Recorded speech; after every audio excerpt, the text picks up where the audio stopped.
Have you ever wondered why some families seem to carry burdens so heavy? It feels as though their struggles are passed down like an heirloom. Could there be a curse, a shadow that follows generation after generation? Today, we're diving deep into one of the most fascinating and mysterious threads of history, the lineage of Abraham. But not just any part of it. We're going to uncover a chilling pattern, one that involves the firstborn of Abraham's family. You might think you know this story, but trust me, this one's different. So grab a seat, maybe even leave the lights on, because we're about to unravel the curse of the firstborn in Abraham's lineage.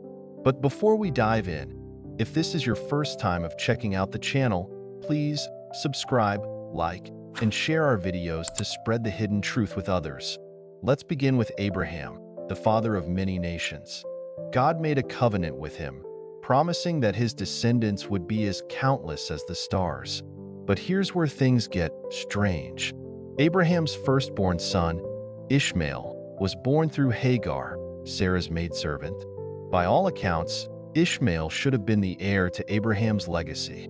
But Ishmael wasn't the child of the covenant. That role was reserved for Isaac, the secondborn, born to Sarah in her old age. Ishmael, though loved by Abraham, was sent away, a painful moment that set the tone for a pattern we'll see again and again in this lineage. Now we move to Isaac, Abraham's chosen heir. Surely the pattern wouldn't repeat, right? But Isaac's family tells us otherwise. Isaac had two sons, Esau, the firstborn, and Jacob, the younger. Esau was strong, the hunter, the natural heir to the birthright. But one day, in a moment of hunger and desperation, he sold that birthright to Jacob for a bowl of stew.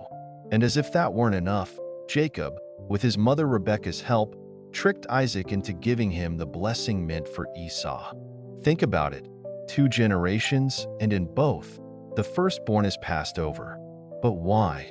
Is this just a series of coincidences, or is there something deeper, something orchestrated, at play? Now, let's talk about Jacob. He's no stranger to struggle.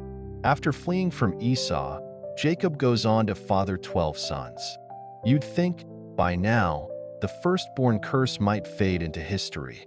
But no, Jacob's firstborn, Reuben, disqualifies himself by committing a grave offense against his father. The blessing doesn't go to Reuben, it skips right over him. So, who inherits the blessing? Joseph, one of Jacob's youngest sons, is favored above the rest. He's given the famous coat of many colors, a sign of his father's special love. But Joseph's brothers resent him. They sell him into slavery, and for years, Joseph endures betrayal, imprisonment, and suffering. Do you see the pattern? Even when the firstborn is bypassed, the one chosen isn't free from trials. In Abraham's lineage, favor often comes with a heavy price. But this story doesn't end with Joseph. Oh no, the firstborn pattern takes a fascinating turn through Joseph's own children. Let me introduce you to Manasseh and Ephraim. Manasseh was Joseph's firstborn and Ephraim the second. By tradition, Manasseh should have received the greater blessing. But Jacob, now old and near death, does something extraordinary.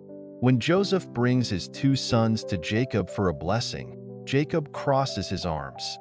He places his right hand, the hand of greater blessing, on Ephraim, the younger son. Joseph protests. He says, "Not so, my father. This one is the firstborn. Put your right hand on his head." But Jacob refuses. He says, "I know, my son, I know. Manasseh will also become great, but his younger brother will be greater." And with that, Jacob flips tradition on its head once again. The first becomes second, and the second becomes first. What's happening here? This isn't just a family quirk. It's a deliberate, almost divine reversal. It's as if the lineage of Abraham is marked by a pattern where God chooses the unexpected, the overlooked, to carry his promise forward. At this point, you might be wondering, why does God allow this? Why are the firstborns in Abraham's lineage repeatedly bypassed? Perhaps it's a reminder of something profound, that God's ways are not our ways.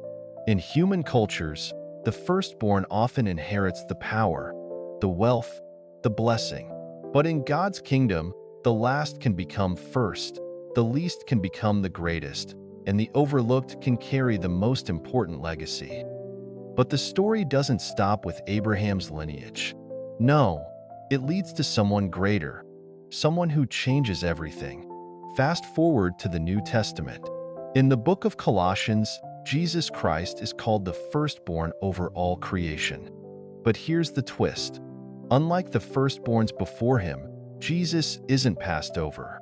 Instead, he willingly lays down his position, his rights, and even his life.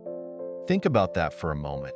The ultimate firstborn, the one who deserved everything, chooses to take the place of the rejected. The one who was first makes himself last. So, was there really a curse in Abraham's lineage? Or was it something far greater? Maybe it wasn't a curse at all. Maybe it was a story, a long, winding story, designed to lead us to this moment.